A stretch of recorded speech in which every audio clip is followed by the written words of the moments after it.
અને મોરબીમાં મહાનગરપાલિકામાં પહેલા રોડ રસ્તા કેવા હતા આજથી 5 વર્ષ પહેલા અને અત્યારે કેવા છે? આજથી 5 વર્ષ પહેલાં તો અહીંયા જ જોવા જેવી હાલત હતી. બાયું નીકળે કે જેન્ટ્સ નીકળે, જે નીકળે એ ચપ્પલ ઘરે અહીંયા મૂકીને જ જવાના હતા. અત્યારનું બહુ સારું છે. અને તમારા વિસ્તારની અંદર કંઈ નવું ખરું? હા, રોડ રસ્તાના કામ ચાલુ જ છે. અહીંથી આગળ જાઓ એટલે એકદમ ફર્સ્ટ ક્લાસ રોડ બને. ઇન્દ્રપ્રસ્થ લગી એનું કામે ચાલુ છે. અહીંયા લગી કામે આવી ગયું છે. અમુક સોસાયટીમાં પણ રોડ બની ગયા.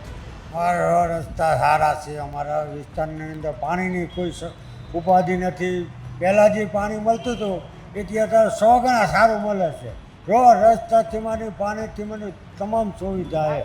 અને ચોમાસામાં જે તકલીફ પડતી એ અત્યારે કઈ તકલીફ પડે છે?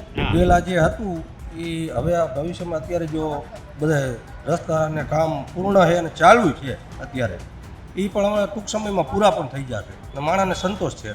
અત્યારે જે ચૂંટણી આવી રહી છે તો કેવા નેતાની જરૂર છે? જો આ કાંઈ સક્ષમ હોવા જોવે, પ્રજાનું દેખરેખ રાખે, પ્રજાના કામ કરે એવા નેતાની અમારે જરૂર છે. અમારા વિસ્તારમાં અત્યારે તો થોડુંક આમ તો ટ્રાફિક સમસ્યા ગણાય, પણ એ જોતા વાહન પણ ખૂબ છે. એ તો જોકે હવે આવતા દિવસોમાં બધું થઈ જાય એમ છે. ને સક્રિય રાજનેતા હોય તો પ્રજાના કામ કરે. અમારે એવા ખાસ નેતાની જરૂર છે એમ.